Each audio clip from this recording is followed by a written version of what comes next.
Hi, welcome to Gary's Hobby Studio, and in this video I am going to be going through installing PDM on a Lenovo, which hopefully this thing won't reboot on me. Lenovo little tiny PC, it's the M600, and the nice thing about it is I can go up to 8 gigs, which I do have a stick coming in, and the processor soldered in and you only have one socket. So it's good for that because really it's not going to be that hard or it's not going to be really that taxing. It's just a single pane of glass. So with that out of the way, let's go ahead and get started. Hey, it worked. All right. Because last time I was playing around, it restarted. And the memory stick that I ordered off of Amazon, for some reason, it was just bad and it wouldn't work, wouldn't power on. This is the original one that it came with. So basically what's going to happen, and I'm doing this through OBS because I don't really have a monitor per se, but so as you can see, I've got Ventoy up. So I'm going to go ahead down. And there's the data center manager. I'm going to install the latest one, which is 1.1. Pressing enter. You should definitely try out Ventoy. This way you don't have to burn disks. There's certain ones that do, but there's supposed to be a way that if you use like the boot in Grub 2 or the file checksum loads the whole ISO into memory, which if you have enough memory, wouldn't be a bad idea to try that.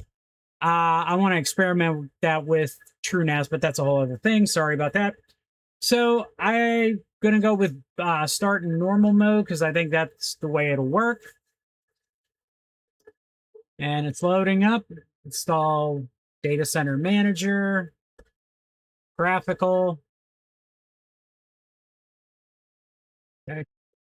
I'll either speed this up or I will find out one of the other. Probably just speed up.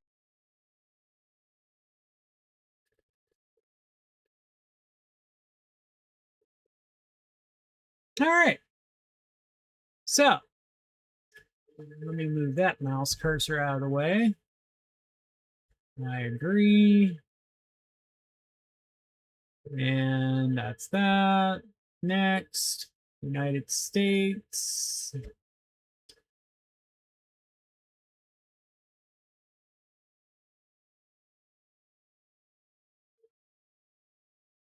Okay, English. Next, password.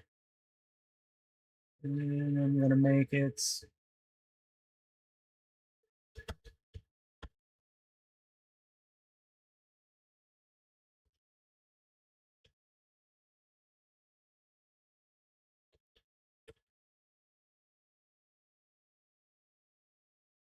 okay. And I'm not going to worry about that. I think it should go without it.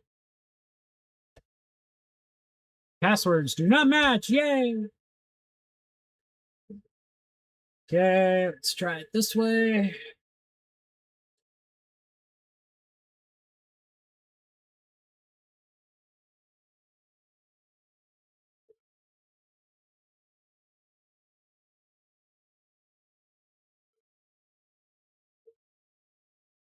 Okay, that should work. Ah.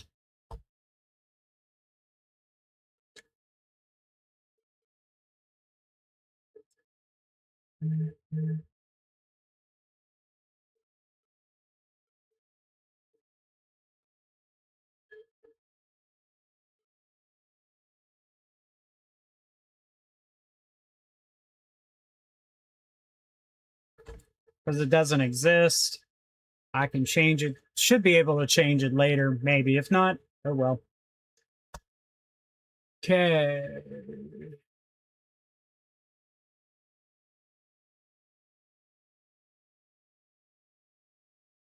Yeah, I should be able to change the fully qualified domain name later. And that's the management. What's in the options? Nothing I can change there. Should be able to change it later before I add it, hopefully. uh, okay. Everything's correct. Okay, so it's cleaning up the disks. It's removing. I tried to update the firmware on this, but for some stupid reason, Lenovo's files were either corrupted or God only knows. So, yeah, it is what it is.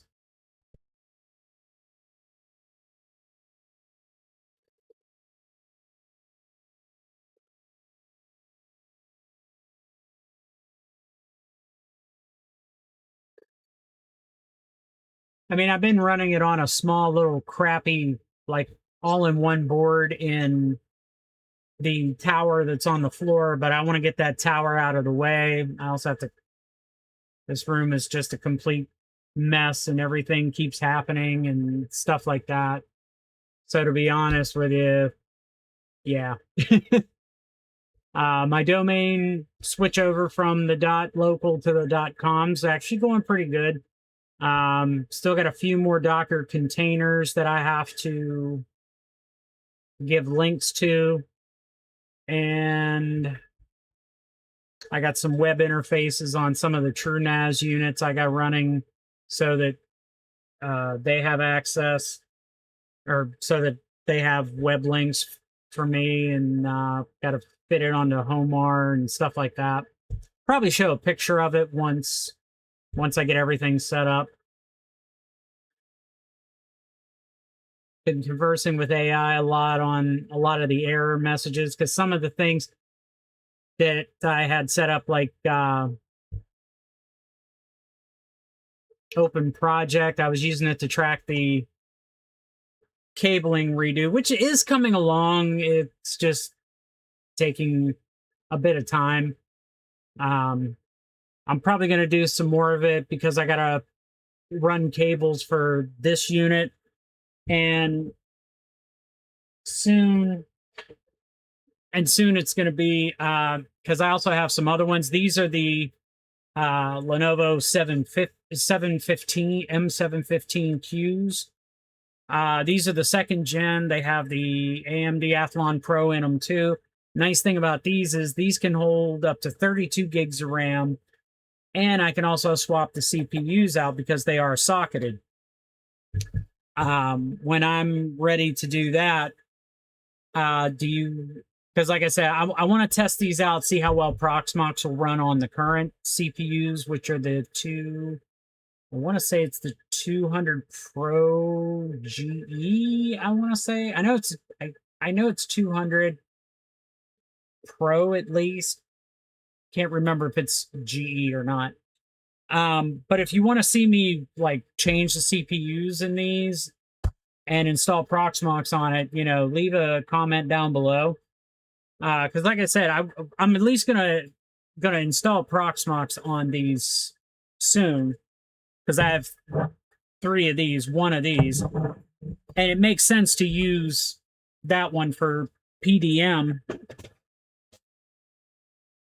Setting up a secondary kind of like mini node to run some lighter weight stuff, maybe even move some of the VMs from my main cluster to that. And if it runs pretty well, I might, like I said, upgrade the RAM, because I had 3, because they use DDR4, and I had 3 16 gig RAM sticks for those and plugged them in. Those ones worked right. Well, at least the one I showed you, it worked right off the bat with the memory that I had. So apparently that memory is compatible. I don't know if it was a compatibility thing.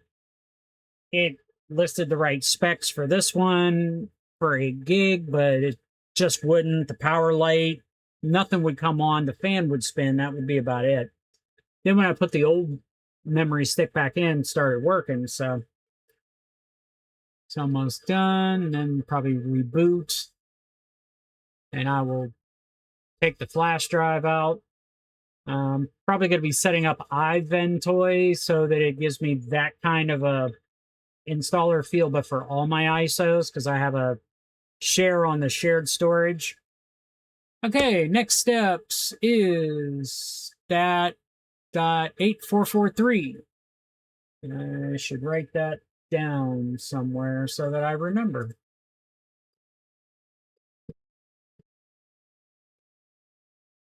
Oh, it would help if I was using the right keyboard. Let's see. All right. So what that's going to do, and pull that out.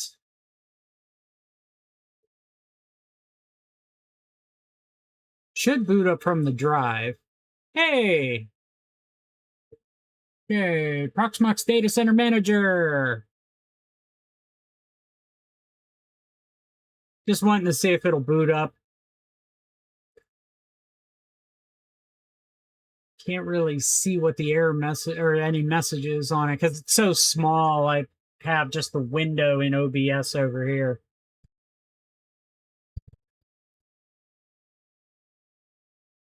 Okay. So at least it comes up. I don't have a computer connected to the test demo network because of the fact that I didn't switch it over from on my tower here. I would be able to log into it. But as you can see, that's how easy it is to really like install this. And then you would, and if you've already run Proxmox, it's pretty much the same thing. HTTPS :/ the IP address the 8443. You'll be able to log into the web interface, and you could configure it from there. Add that to the existing clusters, which is definitely what I'm going to do with this. I will show you more on it, but I figure I'd just cover this real quick. And on a quick side note, I've been really busy with stuff at work. I got a project coming up and stuff like that. So, long story on that. And as I always like to say, have a good day, guys. Take care. See you later.